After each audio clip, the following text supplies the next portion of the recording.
రండి, ముందర ఉంటే వెనక్కి రండి.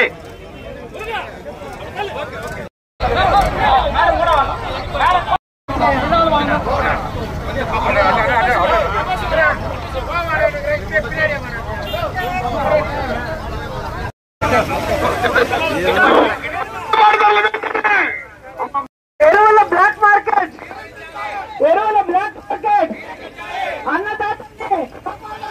అన్నదాతల్ని కాపాడాలి. ఎరువుల బ్లాక్ మార్కెట్ ను నియంత్రించాలి.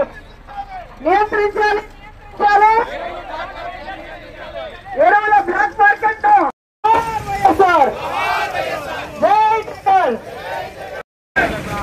ఎరువుల బ్లాక్ మార్కెట్ ను రైతులకి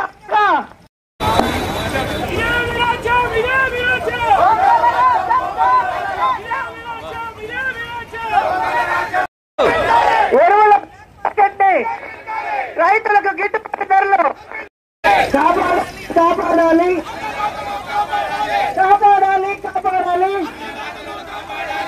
బ్లాక్ మార్కెట్ లో రైతులకు వెంటనే యూరియాని, రైతు ద్రోహి ప్రభుత్వం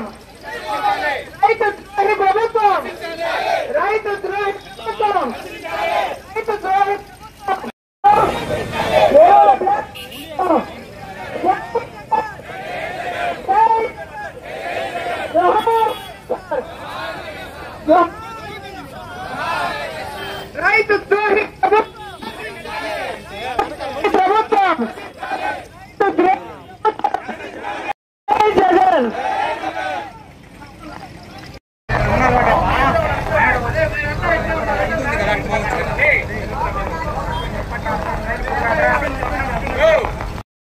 రైతు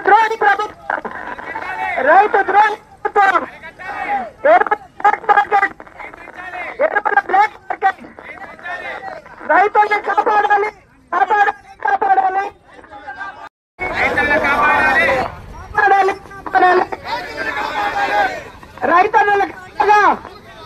రైతన్నలకు గిట్టుబాటు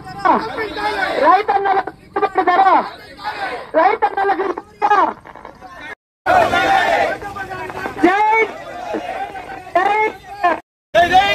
ఎరువుల బ్లాక్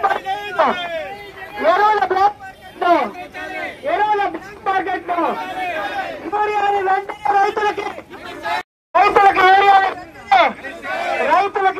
వెంటనే రైతులకి గిట్టుబాటు ధరలు వెంటనే. జై జగన్.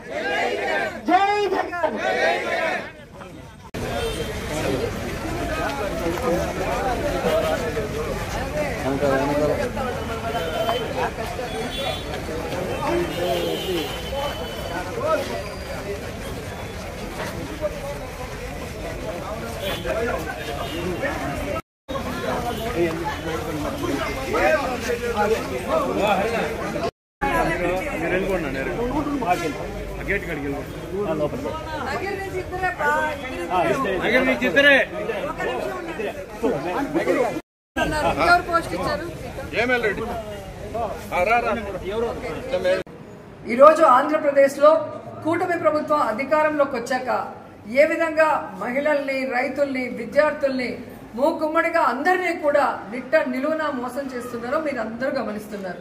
ముఖ్యంగా ఈరోజు చూస్తే కూటమి ప్రభుత్వం అధికారంలోకి వచ్చి 15 నెలలు అవుతుంది.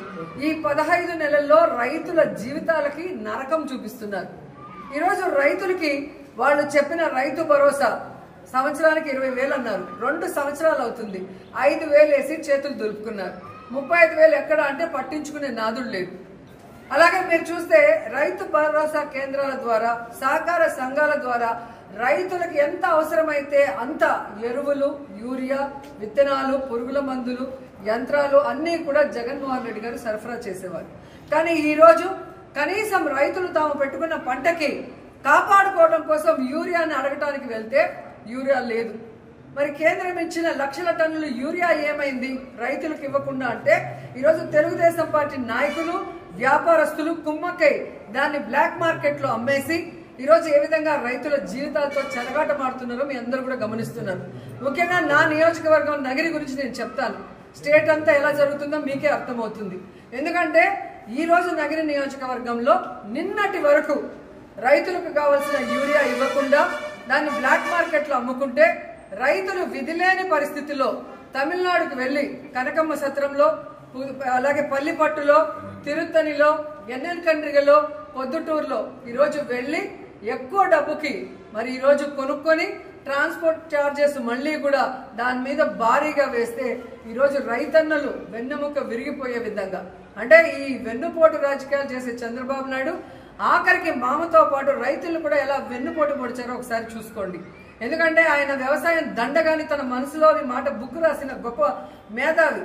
అలాంటి వాడిని నమ్మినందుకు ఈరోజు రైతన్నల జీవితాలు సర్వనాశనం చేశారనేది మీరు అర్థం చేసుకోవాలి.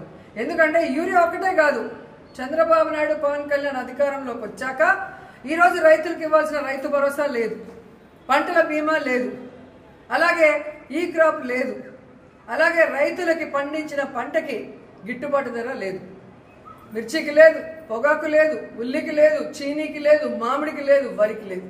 మరి ఎందుకు ఈ ప్రభుత్వం? దేనికి వీళ్ళకి పదవులు? చేతగానితనం ఉన్న వీళ్ళకి ప్రభుత్వం నడిపించడం చేత కాకపోతే దిగిపోవచ్చు కదా.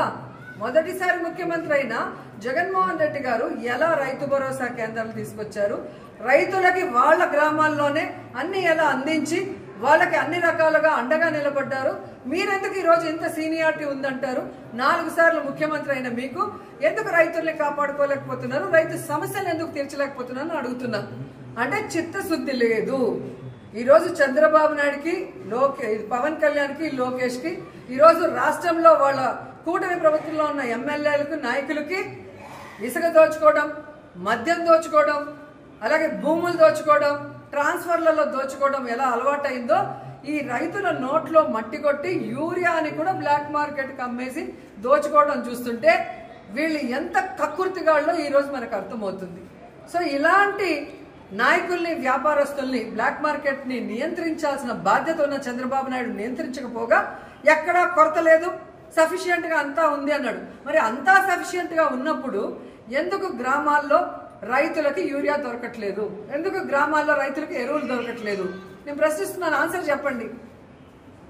ఈరోజు మీరు అంటున్నారు కదా అన్ని సక్రమంగా ఉంటే ఈరోజు జగన్మోహన్ రెడ్డి గారు డేట్ అనౌన్స్ చేశాక ఎందుకు నిన్న మీటింగ్ పెట్టుకున్నారు? ఎందుకు సెంట్రల్ మినిస్టర్ నడ్డాకు ఫోన్ చేసి మాకు యూరియా కావాలి పంపించండి అని ఎందుకు అడిగారు? టైం పాస్కి అడిగారా? అంటే కొరత ఉందని మీకు తెలిసి సైలెంట్గా ఉంటారు మీ ఛానళ్ళన్నీ. వైఎస్ఆర్సీపీ మాట్లాడితే తప్పుడు కేసులు పెట్టచ్చు, వాళ్ళ మీద దుమ్మెత్తిపోయొచ్చు అనుకున్నారు. కానీ రైతులు కూడా రోడ్డెక్కి ఈరోజు అన్ని రకాలు ఉల్లి రైతులు కానీ, మిర్చి రైతులు కానీ, పొగాకు రైతులు కానీ, మామిడి రైతులు మీ మీద ఎంత నిరసన వ్యక్తం చేస్తున్నారో మీరు గమనించారు. దానికి అండగా ఈరోజు వైఎస్ఆర్సీపీ నిలబడగానే మీరు దిగొచ్చి ఈరోజు కేంద్రంతో మాట్లాడుతున్నారే. మరి ఈరోజు అక్కడ మాదే ప్రభుత్వం, ఇక్కడ మాదే డబుల్ ఇంజన్ ప్రభుత్వం అన్నారే. మేము లేకపోతే మోడీ లేడు, మా మీద ఆధారపడి ఉన్నాడు అన్నారు కదా. మరి ఎందుకు మన రాష్ట్రానికి కావాల్సిన ఏ బెనిఫిట్స్ మీరు తేలేకపోతున్నారు? ఈరోజు యూరియాని కూడా మరి రైతులకు కావాల్సినంత ఎందుకు తీసుకురాలేకపోతున్నారు? ఈరోజు ఫోన్లో మాట్లాడటం కాదు, అక్కడే మన కేంద్ర మంత్రులు ఉన్నారు కదా, గతంలో చేసిన వాళ్ళు ఉన్నారు. ఇప్పుడు అచ్చెన్నాయుడు వ్యవసాయ శాఖ మంత్రి అన్న కొడుకే ఉన్నాడు, రామ్మోహన్ నాయుడు. ఊరికే మాట్లాడతాడు ప్రెస్ మీట్ల ముందు కూర్చొని. మరి అధికారం వచ్చినప్పుడు ఎందుకు చేయట్లేదు రాష్ట్ర ప్రజల కోసం? సో ఇప్పటికైనా మీ డ్రామాలు ఆపండి. మీ డ్రామాలు ఆపి రైతులకు కావాల్సిన యూరియాని, ఎరువుల్ని వెంటనే అందుబాటులో తీసుకొచ్చి అందరికీ అందజేయండి.